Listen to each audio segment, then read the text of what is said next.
तो hello guys, mount black की एक और वीडियो में आप लोगों का बहुत बहुत स्वागत है। ये वाली जो वीडियो होने वाली है वो थोड़ी स्पेशल भी है हम सबके लिए, मेरे लिए भी, क्योंकि ये 10th वीडियो है माउंट ब्लैक चैनल की। एंड रिसेंटली हमने अभी जस्ट 5000 सब्सक्राइबर्स भी माउंट ब्लैक पे क्रॉस कर लिए हैं। Thank you so much for all the support you guys are showing. इस साल के एंड तक 1 लाख सब्सक्राइबर्स करने हैं, ठीक है? तो जो भी नया है ना, प्लीज सब्सक्राइब कर देना, क्योंकि ऐसी हॉरर स्टोरी जैसा हॉरर कंटेंट सिर्फ यहीं पर ही मिलने वाला है आप लोगों को। एनीवेज, ये जो स्टोरी है ये नाम के हमारे एक सब्सक्राइबर ने मेरे साथ में शेयर करी थी।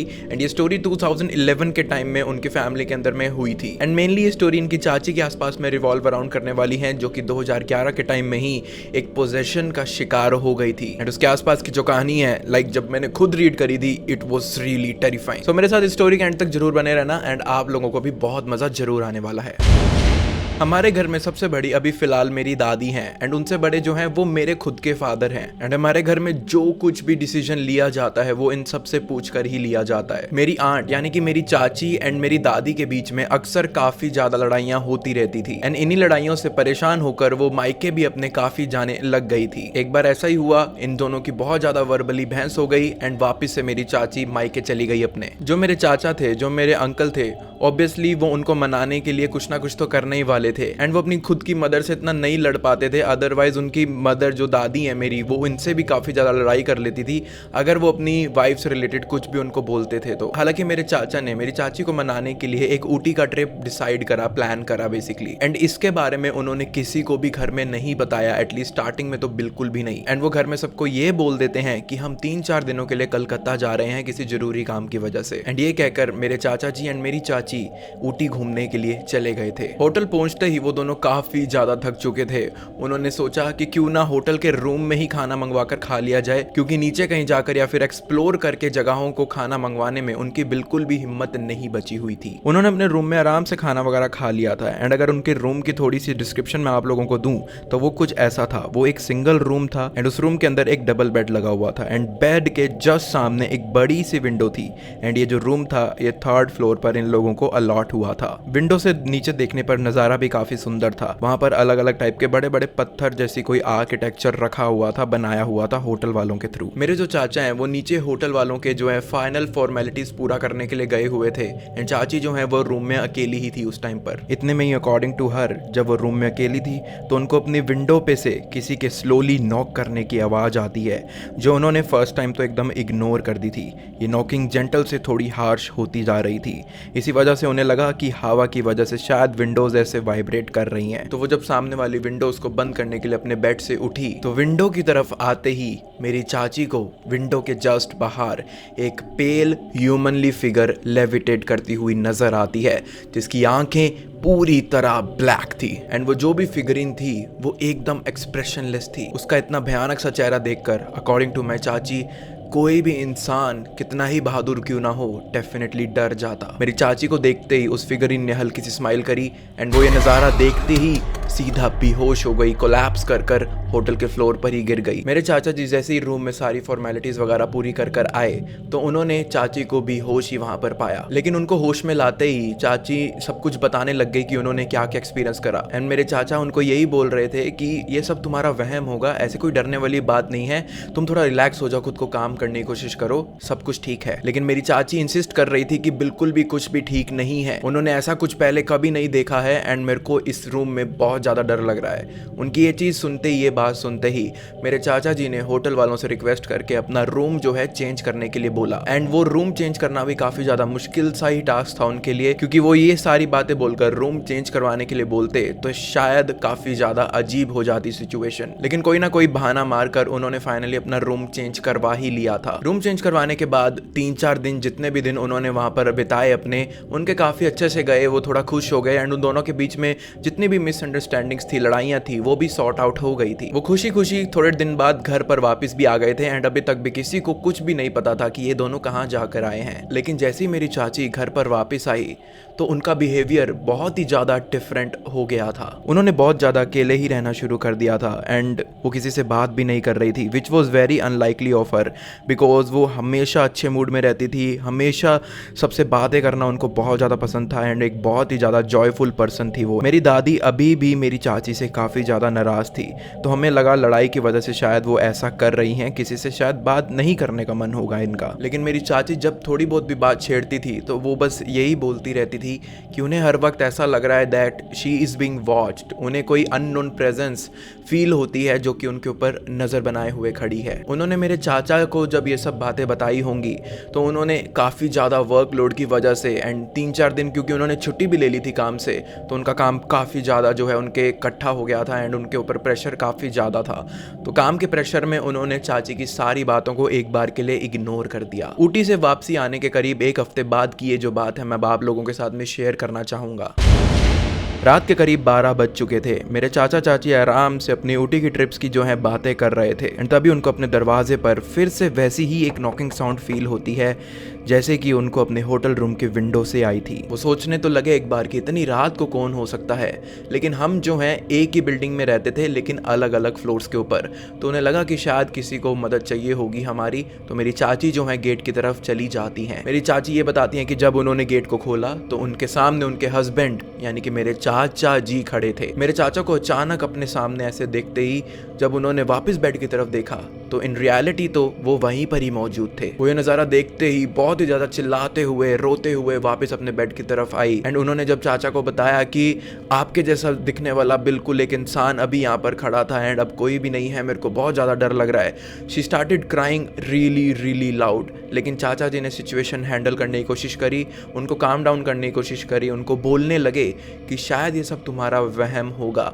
एंड ये कोई बुरा सपना होगा, मे बी कोई तुम्हारी इमेजिनेशन होगी, इतना डरो मत, अब हम सो जाते हैं, अगले दिन आराम से इस विषय में बात करेंगे। लेकिन इसी सेम रात को माई चाची फेल्ट सम हैंड्स टचिंग हर लेग्स। वो इस वाली फीलिंग से काफ़ी ज़्यादा अनकंफर्टेबल फील कर रही थी, तो उन्होंने उन हाथों को जो है हटाने की कोशिश करी, लेकिन उन्होंने अपनी पूरी जान लगा दी, लेकिन वो हाथ बिल्कुल भी हटा नहीं पाई वो अपने पैरों के ऊपर से। इसी वजह से वो वापस डर के मारे बहुत ही ज़्यादा चिल्लाकर उठ गई। लेकिन चाचा जी जो हैं वो अभी भी आराम से साइड में सो रहे थे एंड चाची ने सोचा कि मैं क्यों ही उठाकर इनकी नींद खराब करूं, शायद ये कोई बुरा सपना ही होगा सच में। लेकिन वो ये ज़रूर समझ चुकी थी अपने माइंड में कहीं ना कहीं कि अगर ये बुरा सपना नहीं था तो डेफिनेटली ये मेरे हस्बैंड की हरकत तो बिल्कुल भी नहीं हो सकती। सुबह जब मेरे चाचा चाची उठे तो उन्होंने एक बहुत ही ज़्यादा हॉरिफाइंग चीज़ नोटिस करी। उन्होंने देखा कि मेरी चाची की जो ड्रेस है वो उसी सेम एरिया से जो है काफ़ी ज़्यादा टॉर्न डाउन हो रखी है जहाँ पर कल रात को उनको एक बहुत ही ज़्यादा हाई प्रेशर फील हुआ था। एंड इतना ही नहीं, उनके थाइज वाले एरिया के आसपास में बहुत ही ज़्यादा बर्न एंड स्क्रैच मार्क्स भी थे। इतना सब कुछ देखने के बाद मेरे चाचा जी भी अब हैरान हो रहे थे कि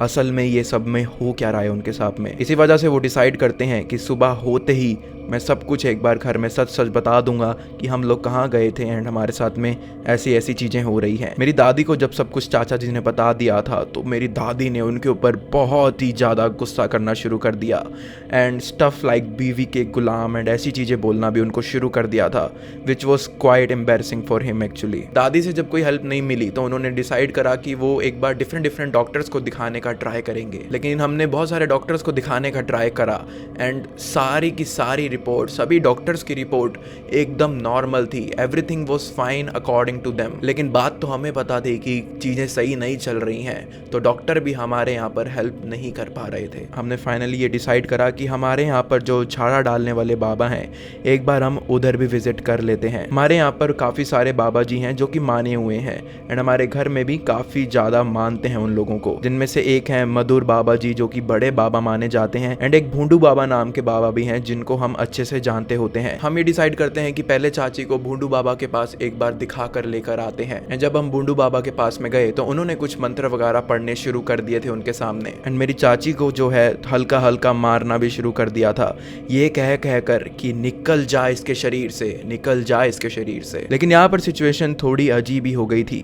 मेरी चाची बारी बार भूंडू बाबा को बोल रही थी कि मेरे को ऐसे मत मारिए, मेरे को काफ़ी ज़्यादा दर्द हो रहा है। एंड जब भूंडू बाबा ने 3-4 स्लैब्स ऐसे ही लगा दिए थे मंत्र पढ़ते पढ़ते चाची को, तो उनको बहुत ज़्यादा गुस्सा आया एंड उन्होंने भूंडू बाबा को मारना शुरू कर दिया। एंड वो जो बाबा हैं वो काफ़ी ज़्यादा स्मॉल स्ट्रक्चर के थे एंड काफ़ी ज़्यादा दुबले पतले से थे। तो जब मेरी चाची उनके ऊपर हावी होना शुरू हो गई थी तो उन दोनों को अलग करना बहुत ही ज़्यादा मुश्किल हो गया था। वहाँ पर एक बहुत ही ज़्यादा अलग सा ही मैस क्रिएट हो गया था। एंड ये सिचुएशन डेफिनेटली हॉरिफाइंग तो हो ही रही थी हमारी फैमिली के लिए, लेकिन कहीं ना कहीं ये काफ़ी ज़्यादा एम्बेरसिंग भी फील हो रही थी। हम लोगों ने जितने भी माने हुए बाबा थे सारों के पास जा जाकर इलाज ढूंढने की कोशिश करी, लेकिन बाबा बदलते रहे हमारे, लेकिन हमारे को सोल्यूशन नहीं मिल रहा था। एंड मेरी चाची की तबीयत खराब होती हुई ही जा रही थी। जब मेरी चाची की तबीयत बहुत ज़्यादा खराब होने लग गई थी तो उनका मन हुआ कि वो थोड़े टाइम अपने मायका चले जाएं, शायद वहाँ पर जाकर उनको कुछ इम्प्रूवमेंट दिखने लगे। ये एग्जैक्टली में वही टाइम आप लोग मान सकते हो जब हमारा पूरा परिवार मेरी चाची की उन स्टार्टिंग की बातों को अच्छे से याद कर कर यही सोच रहा था कि शायद उस वक्त ही हमें एक्शन ले लेना चाहिए था, सिचुएशन इतनी ज़्यादा सीरियस होने से पहले। हालांकि अपने मायके जाने के बाद भी उनकी सिचुएशन बिल्कुल भी ठीक नहीं हो रही थी। वहाँ पर जब हम लोग उनको विजिट करने के लिए गए तो मेरी चाची अपने बेड के ऊपर बैठी हुई थी एंड उनका जो सर था वो ले डाउन हो रखा था। एंड हम सारे उनके आसपास में एक घेरा बनाकर खड़े हो गए थे एंड सारे उनसे बात करने की कोशिश कर रहे थे, उनको कंसोलिडेट करने की कोशिश कर रहे थे कि everything will be just fine. मेरे जो खुद के पापा हैं वो अपने एक खास दोस्त से मेरी चाची के लिए एक स्पेशल पानी लेकर आते हैं एंड इस चीज के बारे में हमें किसी को भी आइडिया नहीं था कि मेरे पापा ऐसा कुछ लेकर आए हैं। तो जैसे ही मेरे पापा मेरी चाची के रूम में एंटर करते हैं, इतने में ही माई चाची looks at him very very creepily and says in very manly voice that ले आया पानी वहां का, कुछ भी नहीं होगा इस पानी से, ले जा इस पानी को वापस। And after saying this line, she started to laugh really disturbingly. ये नज़ारा घटते ही सारे के सारे रूम के अंदर शॉक हो गए थे एंड मेरी जो खुद की मदर हैं वो तक भी इतना ज़्यादा डर गई थी कि उन्होंने चाची से मिलने के लिए सीधा सीधा ही मना कर दिया था हम सबको। इसी वजह से कुछ टाइम बाद सिर्फ पापा एंड चाचा ही जो थे चाची से मिलने के लिए जाते होते थे, जो भी झाड़ फूक या फिर मंत्र वगैरह का प्रोसेस चलता था उसके अंदर। My father is like the second eldest person in the family and he is the most responsible according to me and I have never seen him scared in my life. कुछ दिन हो गए थे हम तो चाची से मिल ही नहीं रहे थे, लेकिन एक दिन पापा चाची से मिलकर आए एंड जब वो घर पर वापस आए तो उनकी आंखें एकदम ब्लड शॉट जैसी लाल हो रखी थी। उनका पूरा का पूरा चेहरा जो है फूला फूला सा लग रहा था एंड काफ़ी ज़्यादा नीला सा भी लग रहा था। ऐसी हालत देखकर मेरे पापा की ऑब्वियसली माय मदर आस्क्ड कि क्या हुआ। 3-4 बार उन्होंने लगातार पूछा कि तुम्हारी ऐसी हालत कैसे हो गई। पापा कोई भी जवाब देने की हालत में बिल्कुल भी नहीं थे, इसलिए मम्मी ने पानी पिलाया, उनको बिठाया एंड तब वो थोड़ा थोड़ा बोलने की कोशिश कर रहे थे कि मैं भी अब वहाँ पर बिल्कुल भी नहीं जाऊँगा। मेरी मदर ने पूछा ऐसा क्यों बोल रहे हो, ऐसा क्या हुआ, ऐसा क्या देख लिया तुमने। तो माय फादर रिप्लाइड कि उस घर के अंदर तो पूरी की पूरी अलग सी फिल्म ही चल रही है। की चाची मंत्र के प्रोसेस के बीच में हवा में लेविटेट करना शुरू कर दिया था उसने। वो बेड से इवन बंधी हुई थी तब भी वो ऐसा कर पा रही थी। इसकी चाची को देखकर डेफिनेटली ऐसा लग रहा था कि बहुत ही ज़्यादा पावरफुल चीज़ से वो पोजेस हो रखी है एंड इनको बचाना अब शायद हमारे हाथ में नहीं है। धीरे धीरे बहुत टाइप के अलग अलग बाबा आते रहे एंड जाते रहे, एक्सॉर्सिज्म परफॉर्म हुए उनके ऊपर, लेकिन कोई भी सक्सेसफुल नहीं हो रहा था।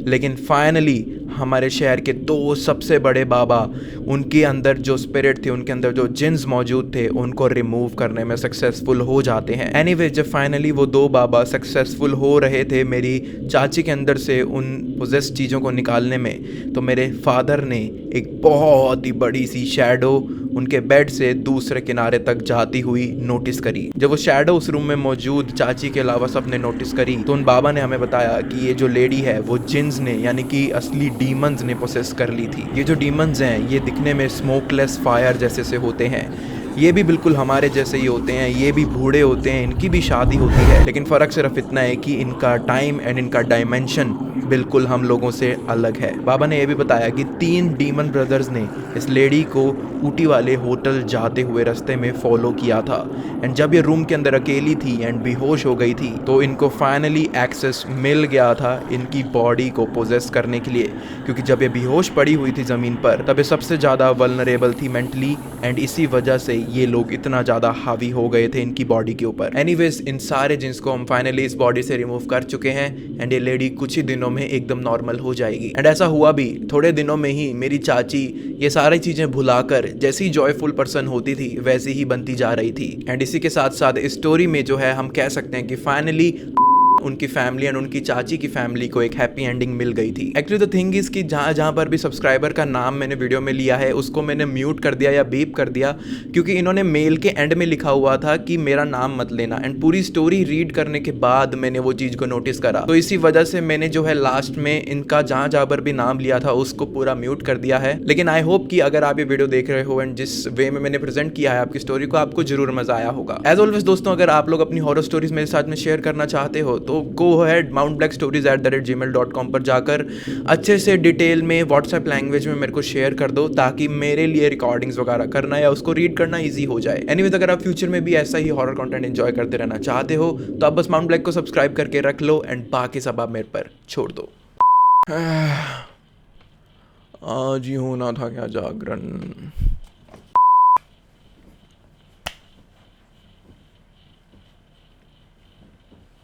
तो मेरी चाची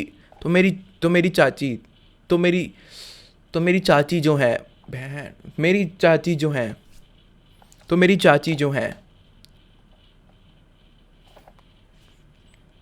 चाची क्यों है?